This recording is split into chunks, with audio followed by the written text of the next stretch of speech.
Hey YouTube, I just want to go ahead and kind of put together this small little video about only just particularly one brand of holster.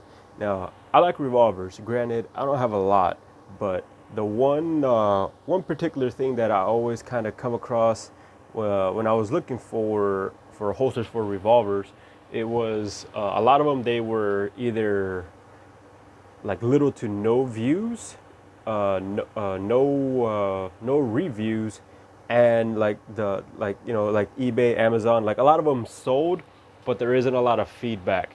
And that was like one thing that I was just kind of a little frustrated about. And I tried to find some that are on YouTube, but a good number of them were kind of just like companies ad more than anything.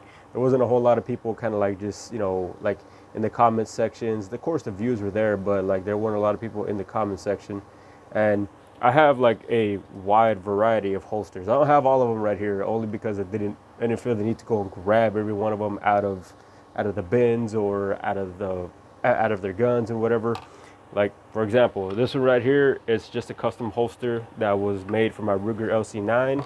And then this one is a suede pocket holster for my LCP. And then I got another one right here that is a custom made one for my Taurus 605. And then, like, since all those are customs, I haven't gotten a whole lot of them that were like off the rack or anything like that.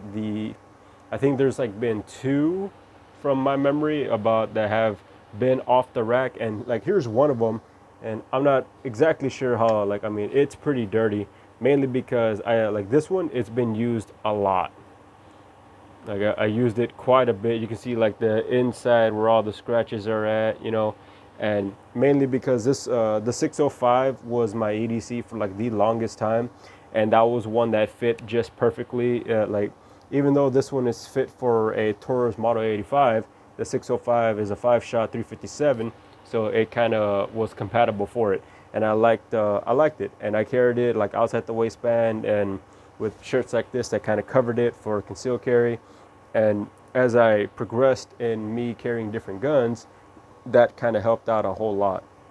Now, the, I guess like the main contender for me is because this like this right here is my Model 642. It was the first yes, it was the first Smith & Wesson I ever owned, and this particular brand right here is the Bulldog's inside the waistband. For some reason, it says Bulldog cases, and it is adjustable. And I did have to switch out the actual rubber bushings that go right here. I had some spares laying around for when I had gotten spacers for these and spacers for this one as well, just for just to switch out the actual the hoops, because at the time my Kydex leather maker, he had a wide variety, and he kind of like, hey man, figure out which ones you wanted, and then we'll go from there, or just keep the hoops if you want. And then he gave me like spare parts that he had, I guess, overabundance of them, and he just kind of like, I was like one of the first customers, so he let me just kind of have like spare parts. So I thought that was pretty cool.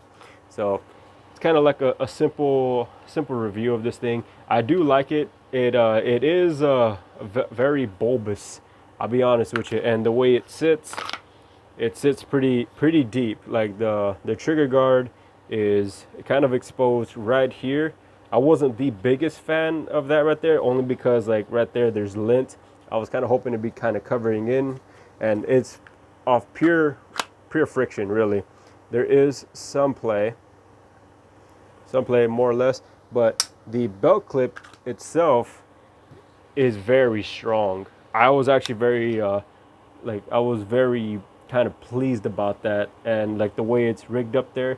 I still haven't really figured out how to get it out without really using tools, but that was like one thing that, like, yeah, it does move fairly freely, but this thing clips on real hard, and I was genuinely surprised at that. I tried it with a Penix. I tried it about the 4 o'clock, and that's about it.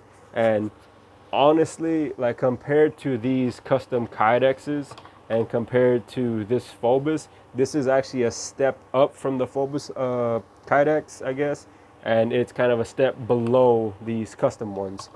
and well, definitely a massive step up from these suede. I mean, that's leather, so we can't really compare it apples to apples. We're comparing apples to watermelons at this point when it comes to the suedes.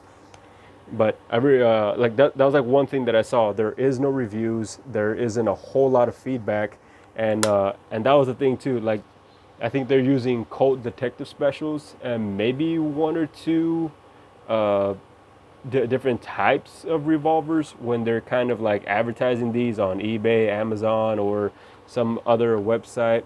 And then this particular hood right here, it helps fairly good. It covers a pretty decent size. The cylinder is about right here, so you got about an inch or maybe 3/8 worth of playroom. So like the cylinder is not completely exposed, and just kind of like the way I draw, only because like it was just kind of a thing that I taught myself how to do, was just kind of like wrap forward and then kind of push forward. And then I also have to be a little bit mindful because this was like the first revolver that I had that's hammerless. I mean, the hammer is in here, but I had to kind of like learn how to kind of like tuck away my thumb a little bit, because I did scrape myself on a few first shots right here with the cylinder release. So I just kind of remembered to kind of keep my thumb a little bit forward, but that comes with practice.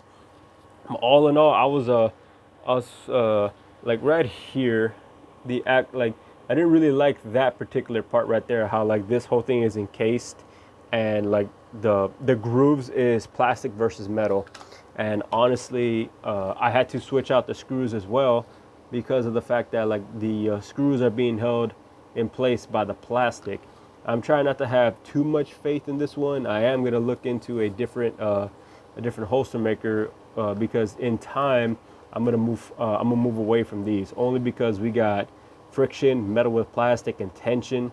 And honestly, in here I felt like they should have had the spacers inside rather than just kind of like pancaking them there too, because where it locks in is all through here by the trigger guard, and there really isn't a whole lot of there's like a little bit of play, and it does what I needed to do for the time being. And until like I actually find like, unfortunately, like my holster maker closed up shop, so I'm kind of in a jam with that one. And there's a lot of reviews out there, but the thing is, there isn't a lot of them when it comes down to 642 that you can just buy off a website or off the rack. There really isn't, and I didn't want to go leather because that in itself is kind of a headache. I think one of the main reasons why I don't go with stuff like that is because you have to take off your belt and then slide that sucker underneath. Especially when I'm just going to work, I have to take off my belt, slide the holster in and out, put the holster somewhere else, and lock up my gun somewheres. And like that in itself became like a process. And it just, when you're working like just, like eight to almost 10 hours, you really just do not want to rig up all over again and then drive back. Like just simple inside the waistband clip-on holsters, or just in general a little pocket rocket. Everything is just faster, it's easier. And then but beside the point. But yeah, that's all in all my small little take on these Bulldog case holsters. There is a lot of room for improvement, and I'll be honest with you, like I don't think they're going to improve too much, because I got this 642 for about 380, something like that, under the fours for sure, and they retail MSRP for about 530. Don't quote me on that, but it's over 500 for sure. And one of the driving factors how I got it on the used market was the fact that right now there's a lot of tactical stuff coming out right now, from Canik to Ruger to Glock, FN. There's just a lot of tactical stuff out there, and then on top of that, there's a lot of tactical holsters with it. So on turn, I kind of like, that's kind of how I brought it to a point of like, hey man, this is what I can do. This gun's not moving. I checked y'all. Like I asked you guys how long he's been here. He's been here a couple of months. It's not moving. It's not gonna move. Somebody bought this and then they just kind of moved on to the next best thing. That's fine. I've done that too. And what can we do here? So that's how I got it for that much of a price. And I cleaned it up. It shoots just like if it was brand new, and I'm overall happy with it. And there it was trying to find holsters for it, and it proved to be a an actual task, honestly. Yes, there's DeSantis, Bianchi, but I just didn't want to go leather, and a lot of them didn't have inside the waistband clips. They were all like run it through your belt, and that's fine. But that it just wasn't something I wanted to do really. Just for like the simple task that I'm going to be doing, I just don't want to do it. Now I have some on the fanny pack, but it's not something that I want to do in my day-to-day life when I have like things to do, like go to work and go get gas and all this other stuff. So uh, I, I like the product. I don't really feel they're going to improve too much because, like I said, there's a lot of tactical stuff out there, and that's fine. But it's one of those things, like I just felt the need to kind of just show you guys like how it actually looks, not so much IRL, but like kind of like a live review. Maybe maybe a few people will see it, and then because like because I will say in their reviews, they are even though like they just looked very not AI, but definitely photoshopped on how this really looks. And there's not like too much of a in-depth view to it all. There really isn't. And it, like, especially like right here, like are you 100% sure, or did they kind of like edit it like halfway where the gun kind of sticks in? Those were like a lot of things that they just didn't show. And then that's kind of why I'm like showing you guys like in different spots, like with a real 642 and a real holster, because like that's one thing that they just didn't cover too much. And it was just one of those things like, you know what, I have it. I'll do a small little one take video with you guys and kind of put it out there. Hopefully somebody sees it, and then I'm like, okay, cool, because it is on the cheaper side, but there are the drawbacks. But then again, this isn't like a tactical pistol. This is an EDC pistol. Now, is it the best one? No. I don't even know if there actually really is a real best EDC pistol. It's all depending on what you're doing, how you're doing it, and where you're going really.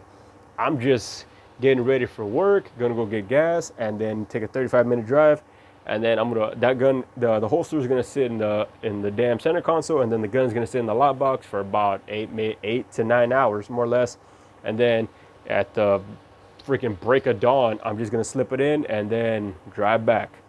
That's literally all I'm gonna do. And then for like the 2 minutes it takes for me from get to my vehicle to my door, and then it's gonna get de-rigged, and I'm just gonna go put it on the little space where I normally put it, and then that's it, and it repeats the cycle all over again.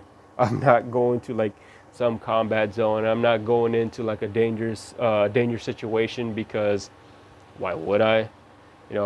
That's just my take, and I just felt the need to share with you guys. And I don't think there really is much of anything that I could add. If there is, if anybody that sees the video, why don't you just type it down, like something that I missed or something y'all want to ask, by all means, and I'll get to them whenever I get to them. I'm not a gun tuber. I'm not a content creator. I'm just a dude with a phone that literally just has a YouTube account. Wouldn't even really call it a channel. But with all that being said, all y'all stay free and all y'all stay safe. All right, I'll catch y'all on the next one.